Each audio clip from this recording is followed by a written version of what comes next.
This is Jay Shapiro, and you're a filmmaker, documentarian, and rescue agent for political discourse across the nation. Your film, Islam and the Future of Tolerance, just got released.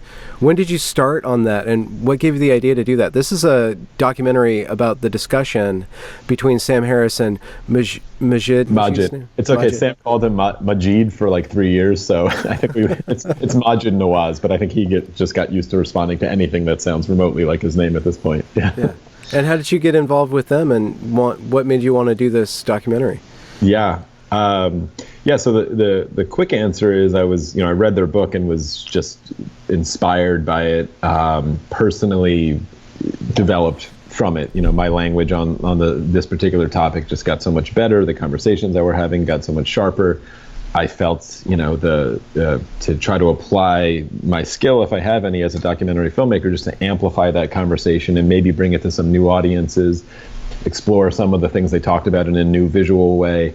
Mm-hmm. So the sort of the story behind the production of it was really just a cold email. I had established myself as a filmmaker before, never touched this kind of subject before. Reached out to a group called Think Inc. That's a sort of an intellectual events company that does live events in Australia. They were hosting Sam and Maajid for a tour at the time. It was sort of just a cold email to these guys being like, hey, I'm a filmmaker. I love this thing. I think we could do something with this here. They brought it to Sam and Maajid. They said, we love it. Let's see if it works out. One thing led to another, and here we are. So about 2 years ago was that initial reach out. We filmed the first frame of it like right before Trump got elected. So cool. Political moment as well. And that was actually something that happened in the middle of our production that we had to sort of just decide what we were going to do with. But that sort of puts it in a time context. Yeah. And there's so many different currents going on within the film itself, and just the topical matter. Like, it goes into Maajid's life as a young kid in Britain, and then growing up and getting involved in it seems kind of rather radical Islamic sect, but they never say it in the film that it's a radical Islamic sect. But the group was Hizb ut-Tahrir, so it's by his definition in the film, an Islamist group wouldn't fit in. Yeah. Yes, I mean, I don't know if we'll introduce those concepts, but wouldn't fit into the jihadist circle because they weren't engaged in active sort of blowing stuff up and sort of violent terrorism, but certainly trying to promote a caliphate and bring that about through political change and coups and upheavals. So more of a political, influencer group, but definitely a nefarious group that he obviously eventually left and has no association to. I think it's illegal in just about all European countries to be active participant of this group now. So it's definitely it gets, again, these definitions all get flimsy, but a terrorist group of sorts, but an Islamist group for sure, that was, by his definition, trying to impose a given interpretation of Islam over society. But calling it a sect wouldn't really be fair. It's not like Sunni Shia type thing. It was just a group, a religious political kind of organization. Yeah, something like the Muslim Brotherhood, I think a little bit darker, but something like the Muslim Brotherhood, where it's just more what binds it together is this political motive of the domination, or at least establishment of a caliphate. Yeah. Mm-hmm. And the first half of the film kind of charts his growth from a kid to kind of a radical young man, and then his deprogramming. And then I just got into about like the second half of the film where we start broaching into what's a liberal Muslim, and the story kind of changes into like more of a live discussion with developing these ideas and what is it to reform Islam and ideas like that. So what was your kind of the chart of your growth of ideas in interacting with these fellows, and your thoughts about Islam before you entered into the film, and then how it became different or more nuanced during the work? Yeah, that's a good question. So I'll start by answering one thing I really like about this film, or I hope that's accomplished in it. And the part you're getting to, we get into the nitty gritty of like the real arguments there and the doctrine and plausible interpretations and all sorts of fun stuff there. But yeah, the first half is sort of just this setup of you need to know this about Maajid to put some of the stuff in context about what he's trying to do. Yeah, so one thing I like about it as the director and orchestrator of this visual representation of this conversation is I'm not obliged to agree with everything that Maajid or Sam says in particular in the film, and I hope the viewer isn't either. I hope it plays as an invitation to continue the conversation. I hope there's things in it that you want to challenge or you want to dig deeper on, or you sort of disagree with about both of the men or one of them or neither of them or whatever it is. I hope it just is this plea and this pitch for like, the water's fine, jump in, but we need more voices in here because we're all trying to figure this thing out. I'm obviously rather inspired by their attempt to figure it out on this specific clash that they had, and then trying to come together on it. So I'll say this: I align my sort of personal thoughts on these things and journey with it really started around 9/11. I have an article that's out now that sort of poses, or puts my sort of like why I made the film and a little bit of my trajectory in it. I started asking these questions after 9/11. The sort of why do they hate us was this cultural question that everybody was asking, while the towers were still smoking. I had this feeling that how we answered that question globally or culturally was of monumental importance. It was the first time that I think on my very left-leaning college campus, I was a sophomore in college when 9/11 hit, that I made utterances of just suggesting or asking the question, does this have anything to do with ideology or Islam, or where does religion play into any of this? It was very clear to me on my college campus that was not a question that was going to be greeted with a lot of goodwill. And there wasn't any space to ask that question or have that question answered, unfortunately, or even explore that question. But I knew there was something there to it, so maybe I was an early adopter of sort of the new atheist books that were coming out. So I discovered Sam's work and Christopher Hitchens and Dan Dennett and Dawkins and all of them in that sort of new atheist post 9/11 wave, and was rather excited that other people were asking these same kind of questions. So I've been following this for quite some time, but I think shared a lot of the frustration that Sam expresses in the film. We sort of do a little crash course of his career as well. Yes. From the 9/11 moment to really the moment that, for me, that this book came out and this kind of language was introduced to me. The public clashes or even private clashes in my own life on this topic were just terrible. And I would feel like I was misunderstood. Sam certainly felt like he was misunderstood and misrepresented. He was getting called a bigot, an Islamophobe, a racist, all these things. And you internally, you feel like you're not those things, and you don't think you're one of those things. Maybe you start to wonder, am I? Like, what's going on here? But you don't know what you don't know, but you certainly feel like you're running into a brick wall where there's no possible way to get through, because once those labels get thrown up, we know how toxic they can be and how that ends the conversation. So Sam, out of that frustration, and me, out of the same frustration, was just continuing to follow it. I remember the first time we show it in the film, the debate where Sam and Maajid made that first clash. It's an Intelligence Squared debate. It's a great debate. It's still online. It's worth a watch. I remember watching that and dismissing Maajid as just, here's another one of these apologists who doesn't want to engage with the conversation here, and just sort of walking away from it. And I remember realizing what a mistake I made, and maybe Sam as well, when he reapproached it. I realized, they're working together. Maybe I missed something really important there, and maybe Sam did. And I think it turns out that was true. Whether or not we agree or you agree with what Maajid's doing there, the language that gets introduced to the viewer and to Sam, and vice versa, because Maajid certainly learns a lot as well, is just crucial to have that toolbox to then, to your question, like, have I changed my mind about my initial questions on my college campus in 9/11? I'm not sure, but I definitely know I have better linguistic tools to even have the conversation and parse, and even whoever I'm talking to, that I can say what I mean, what's in the thoughts in our heads in there, and then how to get them from here out into the world is it's a negotiation with language and with symbols that is very complex and nuanced. So the better toolbox that you have from here to here, that's what I hope has been done. In the film, there is this visual metaphor of these inner, the concentric circle. Yeah, the concentric circle. I was looking for the Russian doll name, but at the... There's Do one you have one?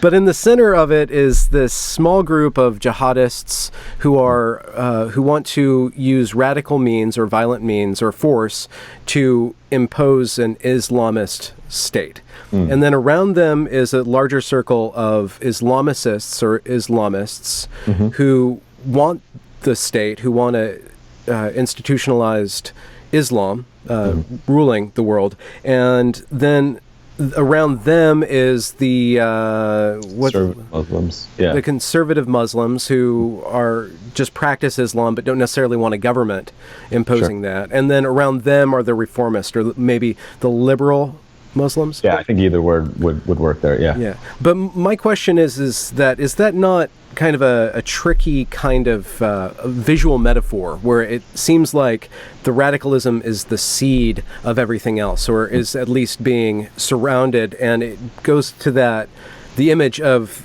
the Muslims circling the Kaaba, right? Yeah. So is that what is being worshipped, or is that not kind of a tricky metaphor? Yeah, and it might not be the best one. So again, so that one comes directly from the conversation with Sam and Maajid trying to make sense of these definitional words. Okay, yeah. I think that's interesting. I think it's best understood as just a graph of data, and the fact that the unfortunate that the jihadist target or bubble in that graph is in the center. That doesn't necessarily mean, and maybe this is debatable. The fact that that's in the center. Does that mean it's central? What you're asking about, right? Does that mean it's central? Does that mean it's more plausible or more literal or more true to like the entire form? I think that would be. There's a conversation there for sure, which we get into in the second half, where I think Sam would worry about. He worries out loud about these notions of plausible readings and literal readings of text. But Maajid certainly disagrees, or at least he would argue that it's much, much more flexible than maybe Sam is worried about. And of course, again, Sam is rooting for Maajid to be right here, and we're all. I mean, I'm rooting for him as well, whether I'm convinced by it or not. So it's a good question. To your point of like that, the centralness of the jihad, the jihadism circle. I think we tried to do this breakout animation as well. It was beautiful. The whole film is utterly gorgeous. I have to tell you that. And maybe I should preface this to back up even to start. We went through like 30 different iterations of how to start this film, just the opening, beginning. And in the end, when people watch it, they'll see literally just black screen, white credits coming on, and the phone call begins, and it's Maajid literally saying, this line of, we're about to walk this tightrope. I won't get the line perfectly right. We're about to walk this tightrope, trying to bring a lot of people along with us who in many instances are hesitant to change and to come with us on that walk. And we have to be as responsible as possible having this conversation. It's something like that. I want that to act as a sort of promise also as a filmmaker to be like, I'm going to try, because I'm using techniques like visual techniques like that. I'm going to try my best to walk this tightrope. I know I'm going to slip. It's not my intention. I'm not trying to be provocative here. I'm trying to take it seriously and do my best on this walk. But I might slip and I might fall. This particular note actually of that graph and the possibility that's an interpretation of it was something we considered, and we had a note somewhere along the way, really good note about that. And that led to like trying these other kind of animations to break it off and do this kind of thing. In the end, it is what it is. I don't know if there's a perfect way to like visually represent these things. But I guess the other question is, do you think that jihadism is central to Islam? Yeah, so that's like the really big question, and more to the concern that Sam has. The word central there, and I think he uses that word actually directly in the phone call. He argues, and again, I'll probably get this a little bit wrong later in the film, where he uses this metaphor of a ball going towards sort of a gravity well, which we filmed. Worries that there's this literal interpretation that will always be there to be discovered, and it almost has this gravity towards it as you're reading a text, and you can kind of do what you want with the meaning to a certain sort of range, but there is sort of this gravity towards one particular, or at least a more narrow particular interpretation of it. I share the same worry. I'm hesitant, again, language is so tricky here. I'm hesitant to use the word jihadism as central to Islam or something like that. But it is hard to ignore the language of the holy books that point in a particular direction or make a lot of noises that aren't always particularly violent. There's plenty of that in there, and this isn't unique, of course, to the Quran. I'm gonna say no to the central, and it's a bit of a hope that it's also not. But yeah, I wouldn't say the jihadists are engaged in a more pure version of Islam to that degree. Again, this is all semantics, and I know people will disagree with me on that. And whether, okay, maybe I'm playing a Maajid role here, whether or not what you said is philosophically true, I don't know the political way to express what I'm trying to say here, and I really think it's important to be truthful and helpful in this notion, if it's possible. I think there's more of a range there to be, an authentic Muslim or follow your faith in some central way, that faith, in a way that doesn't lead you to be a jihadist. I wouldn't go so far as that. I think they are more flimsy, but the worry that Sam expresses is something that needs constant, and I think in all these religions, we need to be constantly vigilant to like fight against that maybe natural gravity towards some of these.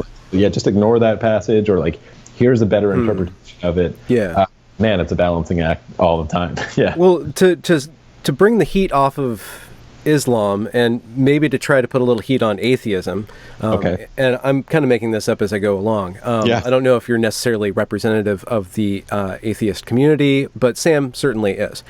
And do you think that Sam has a holy book? Like, is there a text that Sam bases his things on, or does he just make it up on the fly? Or is it like this free-floating argumentation? I think the answer is no. So I've been hesitant in all of the interviews that I'm doing for the film to speak on Sam's behalf, but I'll do my best to I just always want to caveat that I might be getting him wrong. I'll try my best, and then I can give you my sort of opinion. I think the answer is certainly no, especially with the word book there. But where I would go with it would be, and for my own personal sort of making up as I go along, if there's an equivalent to the holy book there, it's just the universe itself. For people who say atheism is a religion, I think it's just an awful analogy that's just castrating the word religion to a point where it's actually meaningless. I tend to use the words, and I know Sam actually recently talked about this, so I feel a little better representing him here. The word science or reason is the word he wishes he substituted for something like the moral landscape, and religion as perfectly antithetical. I remember the first time that I learned the phrase, I think it was actually from Michael Shermer, that science is a method. I remember reading this when I was young. It's not a set of answers or, a chemistry book on your shelf in your science class or whatever. It's a method for answering questions in the universe. And it's a rather rigorous one, which you can only look at the universe itself to get answers from the universe itself. That might feel limiting, and this is exactly why in Sam's book he could only find the word spiritual in Waking Up, in the subtitle of it, because he couldn't find any word to get out of what he was talking about when you're beholden to the universe itself as your quote unquote holy book. So maybe the answer is yes in this really vague sense. Most of the pages are blank. Or they're there, but we haven't. Our hermeneutics have not reached them yet, or our way of interpreting the world hasn't developed enough for us to see most of it. That's a good. But I wonder if there's not. I add one addendum to that as well, because I think it's a really good question. There's an interesting point there. Maybe this goes a little too far off the rails into sort of the Jordan Peterson, Sam Harris patch here, but I feel like it's a bit of what you're asking, because I'm hearing his fans in my head when I'm trying to answer this. I'm friends with a filmmaker who just did a documentary on Jordan as well. Her name's Patricia, and it's a good film. It's out in Canada. I think they're doing a festival cut as well. Oh, cool. But we've been in conversation, which has been interesting. I want to just like make this little move here to try to address some of this. Because maybe I defined religion poorly there. If religion is the habit of anthropomorphizing the like existential anxieties in all of us, because we're in this mysterious universe that we've no idea how we got here, that inherently has to lead to some questions or some anxieties or whatever. If you anthropomorphize those things and then tell stories about those characters or whatever you anthropomorphize and have them bounce against each other and clash and tell these things, if that habit of doing that to just impart maybe wisdom or thoughts you're having to someone else or your community at large, if you call that religion, that habit of doing that, cool. I think that's actually not going away anytime soon and really shouldn't go away anytime soon. But what's important, and I think where the balancing act here, especially for atheism, is the commitment that those stories and the anxieties, let me back that up, the commitment that the anxieties of the existential anxieties that we all must carry with us in some way spring from the universe itself and are updatable based on the knowledge that we acquire about the universe. The really easy example is Galileo saying, hey, I think the sun's in the middle, not the earth. That changes things about what we feel and must change things about our fears. It must change things about the answers that answer those fears. And so my only gripe there is we can't be rigid about those stories and those anthropomorphized anxieties that are stuck in the world. They must be updatable, and at some point they might just fall apart. But I think if that's the habit of religion, if that's a different use that people want to use for it, is atheism a religion or have a holy book? Maybe you could do a different kind of dance in that way. But that's how I would define it. The atheism is the commitment that the universe itself is going to be the straight line to the stories that we tell always must start with the universe. And science is a method of reading and interpreting nature, then, which is inherently always updatable. It's always updatable. To the extent that the universe is infinite until by the laws of physics, then maybe if there is some grand story in the end in the end game, we're nowhere close. Seriously. Well, I asked that question, and I was kind of skirting around, is atheism its own religion or does it have its own holy book? Because I wanted to ask, is there a kind of like a gravity well that pulls people who are atheists or who are scientists or who believe in scientism? I don't say that. I don't know if that's a real word. That's a critique. Is there like something that's always pulls them towards a certain sort of fundamentalism? If fundamentalism precedes, and I think Maajid gets into this, like extremism caused Al-Qaeda. Al-Qaeda didn't cause extremism. I wonder if fundamentalism is it's an emergent property of human behavior, and if that's not going to show itself, whether it's inside or outside religion, whether it's going to be atheism will give rise to certain behaviors where people will go around and I guess be bigoted or disparage or even oppress people who are not atheists, either in small ways or large ways, because the fundamentalism doesn't come from religion. Religion just is one thing where fundamentalism can express itself. Right. And can it just express itself in other places? Like what you were saying, one more point, what you were saying about like on liberal college campuses where there's a fundamentalism there where you can't ask certain questions. You can't mitigate from certain narratives, right? And that was nominally a place, maybe it was just a very small window of time when the college was not a church, or was not fundamental, but it seems like that fundamentalism crops up, and that's something you always have to be kind of pushing against and finding tools to unravel in your opponent or those who wouldn't have you speak. Wow, yeah, that's a good question. I want to borrow a few things from people that I'm lucky enough to be working with lately. Sam, one of his old greatest hits lines is fundamentalism is only a problem insofar as the fundamentals are a problem, and insofar as you actually believe them. which doesn't quite answer your question, because you're answering a more sort of philosophical question, or asking one about just fundamentalism generally. But that's a line to talk about if what I expressed in the previous answer is a fundamentalist commitment towards telling stories that spring from the universe, then sure, I'm a fundamentalist. I think paying close attention to that method and that type of fundamentalism would, there's no way to blow up a elementary school based on that, or so I would argue, or maybe you could get down into it now. He always uses the example of Jainism. Maybe it's tired of being used as the example at this point, but if you're a fundamentalist Jainist, you're a very different character in the world than a fundamentalist Jew or a fundamentalist Christian or Muslim. So that's just sort of one caveat to put out of maybe taking some of the stink off the word fundamentalism generally. Yeah. Okay. It should just be neutral, but it's a great question about, like, are we drawn to that just generally? A rigidity of mind and a wanting to impose a certain sort of belief structure on other people. On other people is really fascinating, actually. Yeah. Okay. So you're more about the fundamentalism, not just as like a personal sort of guiding commitment to principles. Okay. That's one definition. Yeah. Okay. But you're talking about sort of like imposing upon others. Gosh, I think the answer is probably yes. That if you believe you figured something out, just as a general sort of compassion, almost, if you see someone across the street who hasn't figured it out, maybe you feel this impetus or this obligation to to show them the way. Certainly.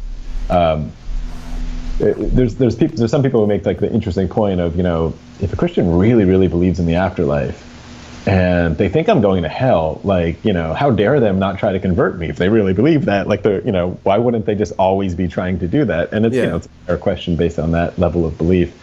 There was another part of your question I wanted to address. I'm trying to remember exactly what it was about this, like gravity towards fundamentalism. I've lost it at this point. Well, you brought up something about how a Jainist will be a fundamental Jainist will be a inherently different person than a fundamentalist Christian. A fundamentalist, I don't even know if fundamentalist Christian makes sense anymore, because at least my understanding of Christianity growing up as a pastor's kid is that there are so many different sects of Christianity or versions of it that they all kind of produce a certain sort of stereotype, which is just kind of a fuzzy like nexus of qualities and stuff. So I wonder if in this atheism movement, if there's an emergent character, or is a fundamentalist atheist will exhibit certain qualities. I don't know. I don't know. I think the attraction towards utopias is maybe just universal and human, and an atheist utopia, even expressed politically. I'll just try to answer it as an observer again. My habit as a documentary filmmaker is to observe and to try to tell stories and tell art about it. Yeah. And there certainly seems to be in this new recent energy and interest in these kind of conversations, you could call it fundamentalist,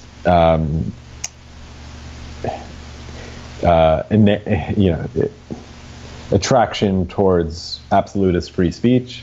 Okay. And maybe libertarianism generally. Is that?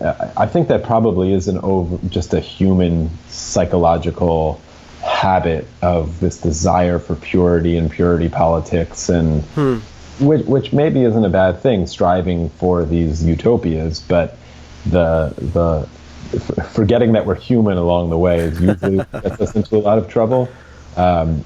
Thinking that we're just always engaged in a war of ideas and not barely evolved monkeys carrying those ideas around often gets us into a lot of just political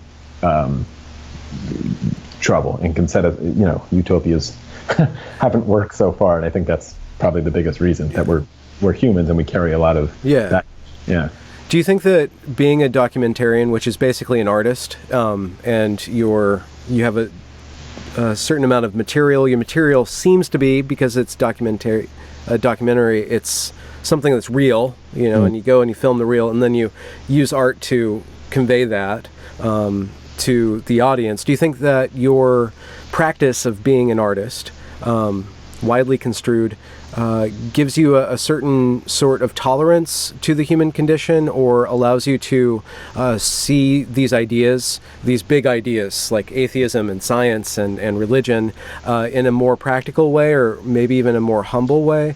Yeah, I hope so. I've been lucky enough, really started this documentary film life when I was young. I've always been in film. I worked commercial jobs in New York and all that kind of stuff, but took the full plunge as a director maybe a decade and a half ago. But I really got the itch when I was younger and did some international traveling to places that were rather surprising. And this was in West Africa when I was a teenager. It just, started an itch that I needed to scratch with a lot of these kind of questions. And yeah, I've been lucky enough to be in a lot of places around the world because of this profession, and be in a lot of different cultures and families and different societies. And I hope it gives me a bit more of that empathy that things are really complicated. Things can seem really simple when you're in it. And I love philosophy. I've loved all of this conversation so far because it gets into my philosophical mindset. But the philosophical mindset is not in the real world. It's a crucially important mindset to discover what's true and think about free will, and incredibly impactful. I'm not stopping it. I'm diving deeper into that world. But the real world is a complicated, messy place with humans bumping into each other, and it puts a lot of pressure onto those pure cases and those utopias where it's just really complicated.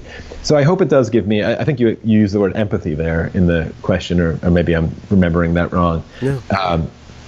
About people in the world and their struggle that they're going through to get from point A to point B. I hope it does. It's just a really, really complicated world, and there's a lot of people out there, and everybody's having their own experience.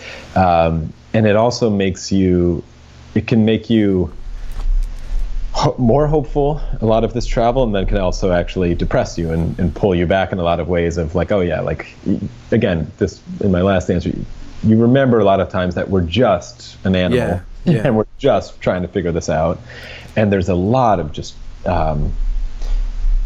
very basic evolutionary out there, whether it draws itself along racial lines or tribal lines or political lines or religious lines. Clearly, we oftentimes, I think my work helps me step away from sort of making these grandiose philosophical claims, like this solution for the world. To sort of how do we actually do this practically? And then my mediation of that as a filmmaker is that hopefully the art of, here's some things that I think are true or interesting that I found or were interesting for me.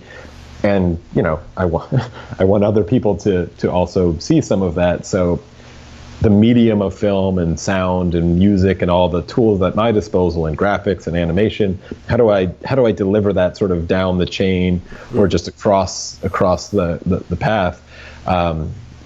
That's the challenge. I don't know if that answered any of your question. This is great. Everybody travel as much as they possibly can. Yeah, exactly.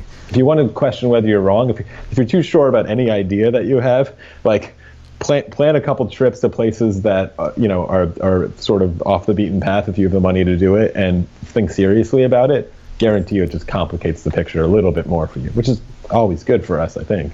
You've been working with Sam and Maajid for a while now, so you've been going to these different talks and these different debates that's loosely, or either it's got a soft and a hard definition of the IDW, which I want to kind of back away from and say, this culture of debate, this culture of discussion, where people go in droves to watch 2 or 3 people on stage talking, which kind of just seems a little weird. What's your thought on that? Is that something that's novel to you? Do you want to, you were at least instrumental last week in putting something like that on. Where do you see that going, and where do you see some of the pitfalls that it needs to navigate, and what's the content of people's interest in this from your perspective? Yeah, that's fantastic. Well, we'll see. It's it's an interesting moment to be in it, and it's live and it's changing and all that. So I'll say for my own, if I have a little corner of that stage, I hope to make more films that can try to explore things in a different way and bring people together in different ways, or explore ideas in different mediums, and hopefully also, push it beyond its echo chamber a little bit as well. But the live event stuff is great. I'm a big fan of it for sure. I think where pitfalls are, people might start getting bored if it's the same thing over and over again. And by that I mean, I think there's this incredible graph. I think it's what's that comic? XCD, XCDC or XKCD? It's an incredible graph, and if you could put it on, I would be incredible. But the x-axis is willingness to opine about a subject. Did I get this wrong? No, I got it wrong. The x-axis is knowledge of a subject, and the y-axis is willingness to opine about a subject. And the graph, looks like this as it goes, where you learn a little bit, and then there's this hump, and then there's always this decline, and then it starts to go back up again. And it points to this initial sort of hump when you learn a little bit about a subject and you're willing to talk a whole hell of a lot about it, as Mount Stupid, because you actually know very little still. And then you learn a little more, and you're like, oh wait, I actually have some more learning to do, and then it goes up. And it probably has another hump at some point, and it's an infinite level. We should always ask ourselves if we're on Mount Stupid. I think what we have to be careful about in this energy with the IDW is leaving people on Mount Stupid. It's just always trying to tug everybody further and further to the right. And by that I mean, there's what I tried to do on stage with John and Steve, and in some ways was go deeper into some of these subjects. Is like, let's not stop sort of like intellectual discourse and conversation 101, but go deeper. Like, I think there's maybe a danger of staying in the shallow end of the pool. Already in this conversation, we went to some deep areas, but we know the pool is incredibly deep, probably infinitely deep on all of these subjects. And just to keep going and keep going and keep going, it's like going to, these events are great, but you could go to an event with a speaker that you really like and you're following their work. And it's like going to a concert where you've listened to the album 30 times. It's like, oh, Sam's doing his free will thing again. Like, I love this song. It's like, oh, Jordan's doing his dragon thing again, whatever it happens to be. And then there's a couple new songs that they play, and you're like, oh, that's cool. I like that one. I think we got to play more new songs. And doing new stuff, but go deeper and deeper. Really develop the ideas. All of these people go deeper. It's why the Q&A is always the best section of these things. Exactly. Because that's where it's sort of like, you don't know where it's going to go, and it's like jazz and improv, and they're not playing on the album anymore. Yeah, exactly. Yeah. So. But I'm a huge fan of these things. I'm a big believer in these things. Obviously, there's a huge market for these things, and there's an appetite for these things. I'm working with some people who helped to produce the film. I'm going to be doing a lot more of these kind of film things and bringing people together. I love film as a medium for these kind of conversations as well. And I think we've just begun. But if there's a pitfall, it's like, just drag people off Mount Stupid as much, and it could be dangerous to remain on Mount Stupid because it's Mount Stupid. Well, yeah, but at the same time, like according to that graph, like there might be like a dip in discussion or a dip in engagement as people realize that they don't really know what they're talking about, and then they start to have to actually do the work to grapple with these ideas or with this different expertise. I think what's nice, but once you. Okay, even if that happens, that you're on the other side where you're like, oh wait, I only knew like a little bit here, and there's a promise that there's way more. You remember being on the other side of the initial Mount Stupid. Yeah. So there's a climb coming. you just have to go deeper to it, and of course it's incredibly rewarding. And if you go deeper on it, even in this film, maybe my favorite moment in the film is when Sam reassesses that line in The End of Faith where he wrote, "We are at war with Islam." And he reassesses that line after onboarding a lot of language from Maajid. And again, he hasn't changed his what he meant there. And he says like, oh, I wrote 20 other sentences right around that sort of break that down. But he says like, getting this new language to say what I mean really there, or like parse that. It was easy to see how I was being misunderstood there. He wishes he had that on board. I think if he wrote that book again, that chapter and that line would be different.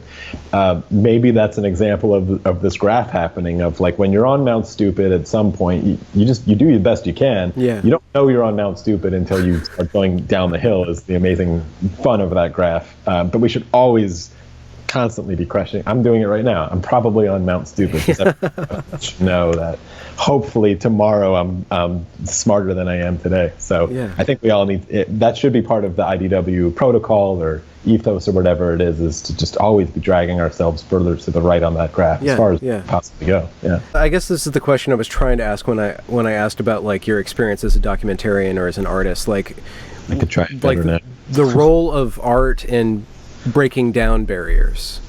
Oh, that's good. I asked about you. How's it broken down your own barriers? But like, what is the role of art in giving ideas to people or introducing people to ideas in a way that evades their rigidity? Art is so vague that it's hard to answer that one specifically. And the medium of documentary can do a lot of work because of its empathy hacks, right? Like the music you play and getting close to someone's life and just seeing somebody on screen, you empathize with them. It's this natural human thing that we do to sort of put yourself in their shoes and give them the benefit of the doubt. That's something that as a filmmaker is a lot of responsibility to take care of, because it's the medium. Again, neutering the worst parts of the word. It's propaganda, but without sort of the negative stink on it. It's propaganda in the way that I am. There is reality, like you said. I'm going out and filming reality, but I'm crafting it for you, and I'm aware of the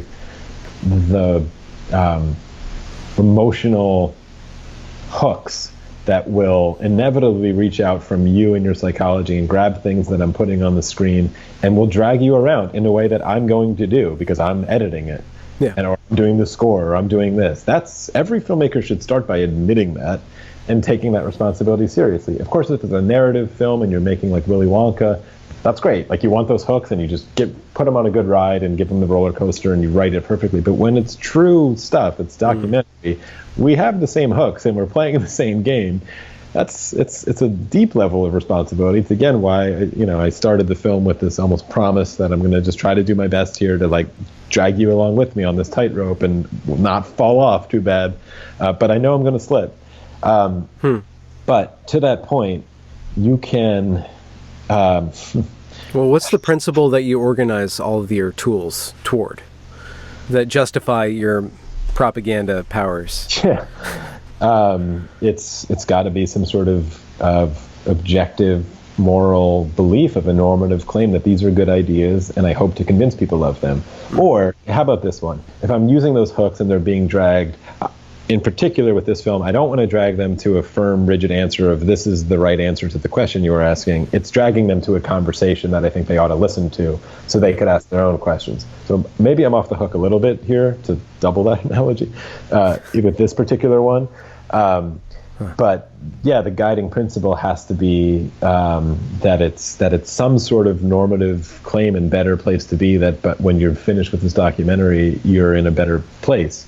And the only way that I can try to even make that claim on a personal subjective level is that it did it for me, right? I read the book and I'm inspired by it, so maybe it'll work for you. Let me try to guide you through a bit of the same process I went through.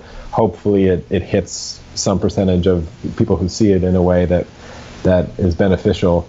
But those hooks are strong. Those hooks are really strong. I mean, you can make Leni Riefenstahl's, Triumph of the Will with those hooks, or you can make a lot of things, and you can make a lot of people do these things. In the film, actually, I totally forgot it to this point. We show clips of a Hizb ut-Tahrir recruitment video that Maajid, I'm sure saw and was subjected to when he was being recruited. It's film and music and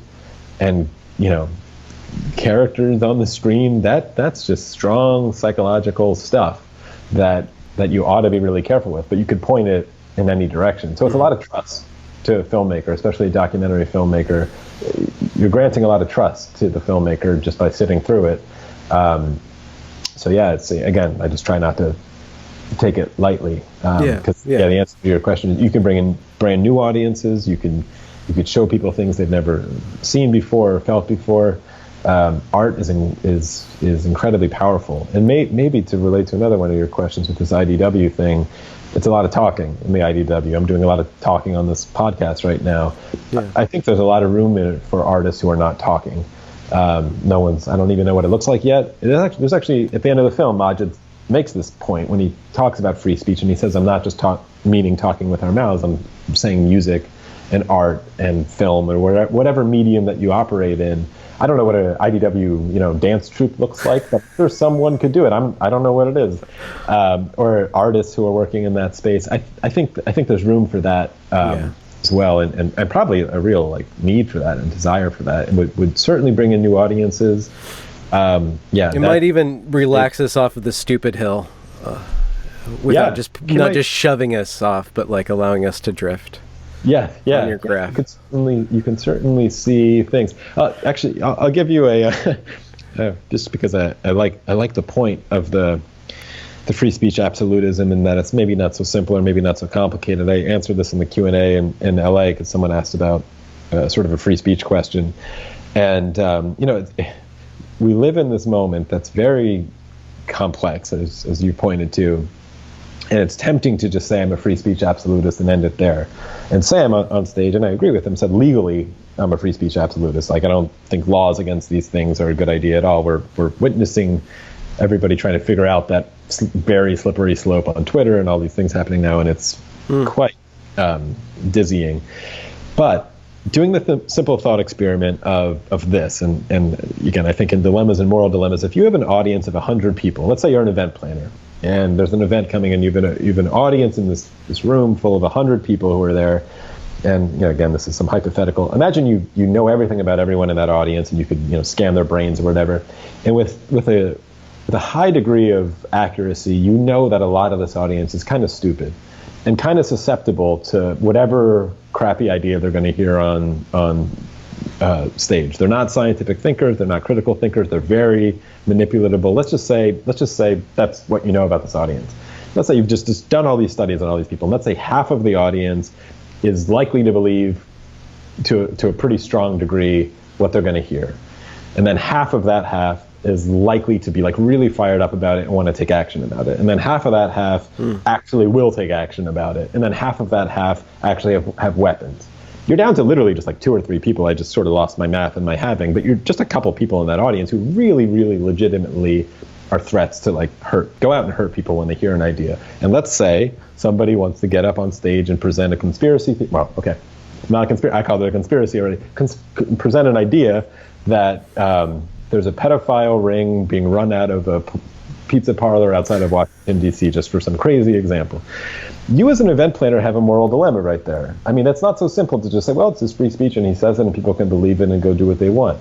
Because of what I told you and what you know about the audience. That's a terrible position to be in.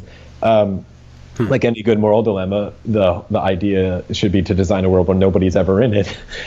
So what do you do to never be in that world or to be in less and less of those situations is an impetus to have less and less of those audiences that are susceptible to that stuff, which should give all of us, maybe in this conversation or the atheist conversation generally, the drive and maybe moral imperative to try to educate people as much as possible and advance critical thinking or whatever. If the audience is immune to those ideas, sure, let anybody say anything.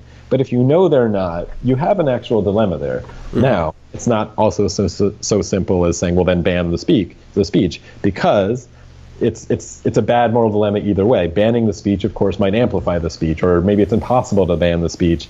Or in this particular case of Islam or something, it's possible somebody sees my film, even a tiny percentage, and narrowly watches it or interprets it in some way that I clearly am not intending, and then does harm. It's possible that might happen.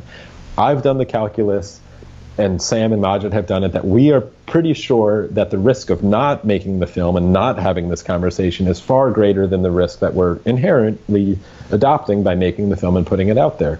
So that balancing act also happens. Is there a risk to shutting down the speech? Absolutely. Is there a risk to allowing the speech? Absolutely. We have to do our calculus. But just to say you're a free speech absolutist and just sort of walk away saying that's that, it's just go a little further on that graph, and it's actually a little more complicated than that. But again, the nice part of all of these deep investigations, at least especially in that one, is to give us this impetus to educate and do a lot of really great things. I mean, you think about the world long enough or hard enough, you sound a lot like a hippie of like, oh yeah, we need to help everybody in whatever way we can, and we can decide what that ends up looking like. But that's those kind of conversations, just to balance some of the initial sort of energy of the IDW. And to your point of, can art do that? Absolutely. I mean, if you, I don't know if anyone did it, if you make the documentary about the guy who goes and shoots up the pizza parlor or brings his gun to that pizza parlor, maybe that's a way to make that case of like, oh, like this is actually complicated. Maybe you get a different degree of empathy for him, or whatever you discover there. I hope it complicates the picture, but not to a point of paralysis, because good ideas are still good ideas. But politically, how they bounce against the real world, I think that's a lot of the job of the artist is to, especially the documentarian, is to, we're dealing in reality in the real world, is to show how ideas bounce against actual real world people or animals, whatever you happen to be filming with. Yeah. Maybe that was a better answer than the one of the thing. That's wonderful. It seems like, the next step of being a free speech absolutist is the responsibility that we're called to. If I have the right to free speech, what's my responsibility? Is not to squash the speech that I dislike, but to provide tools or methods that render that speech harmless.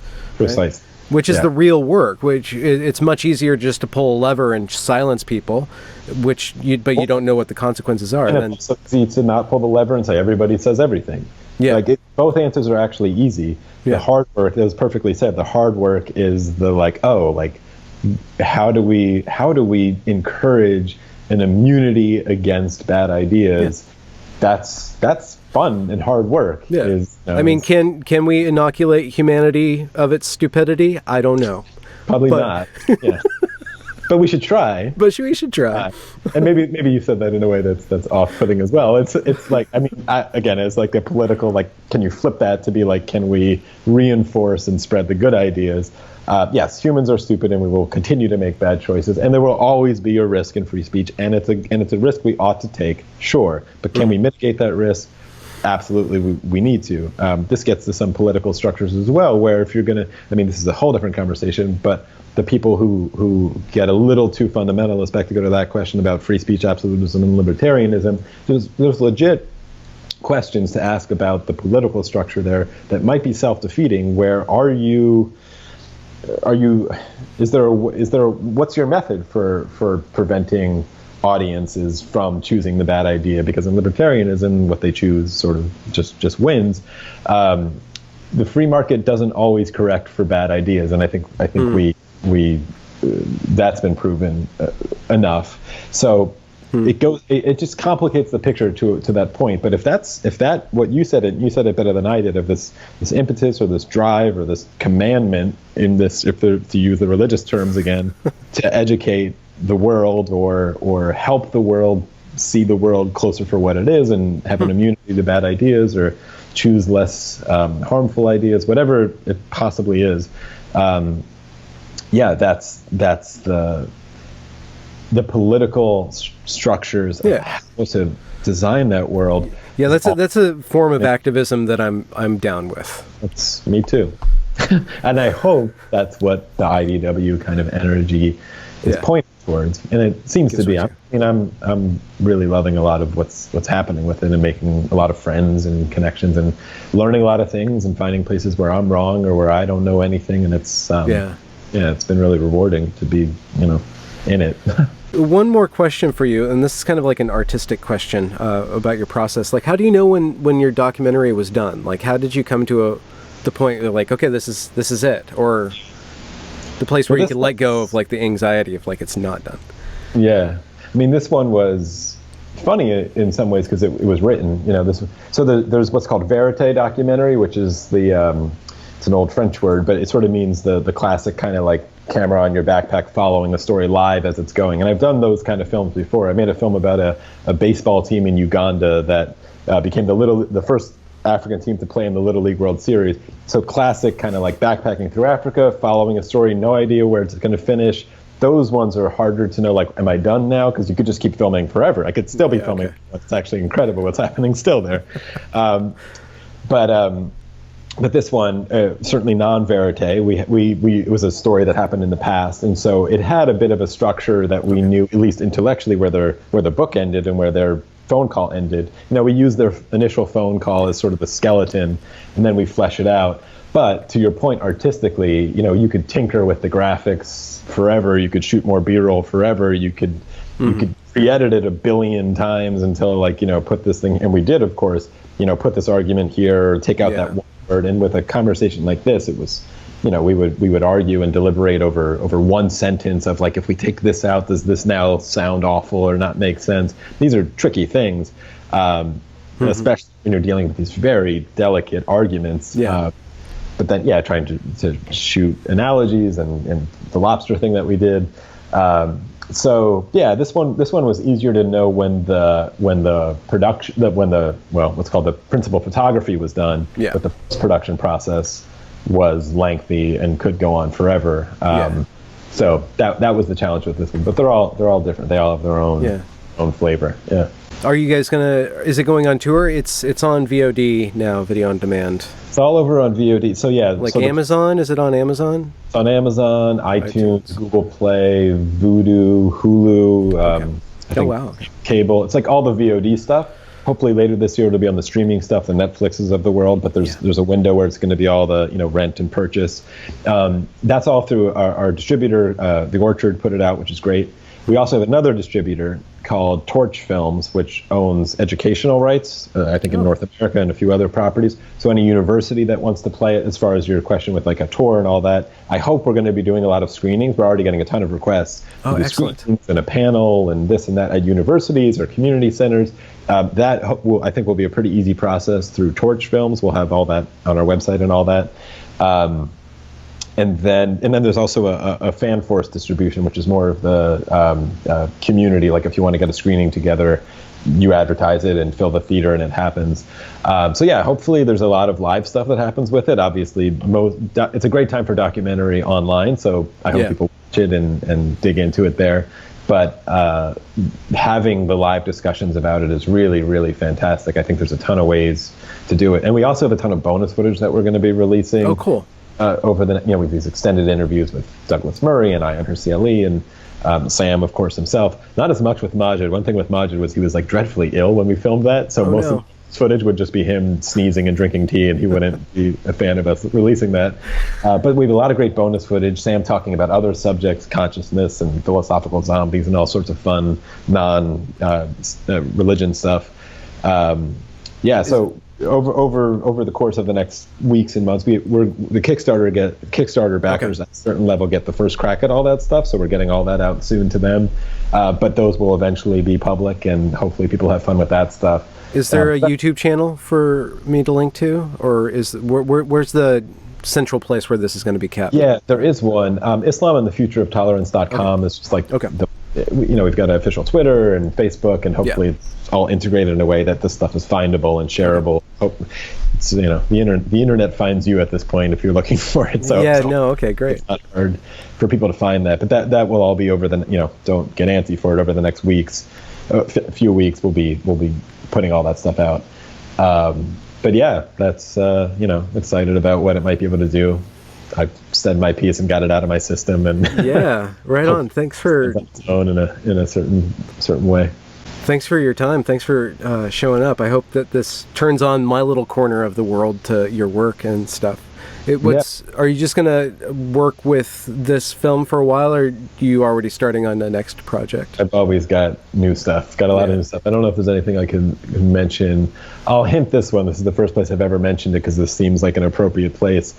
I've got a podcast. So does everyone, right? I've got a podcast that I'm launching with Coleman Hughes. Right on. It won't be out for like a year because we're recording like the entire thing before we release anything. But it's called Dilemma.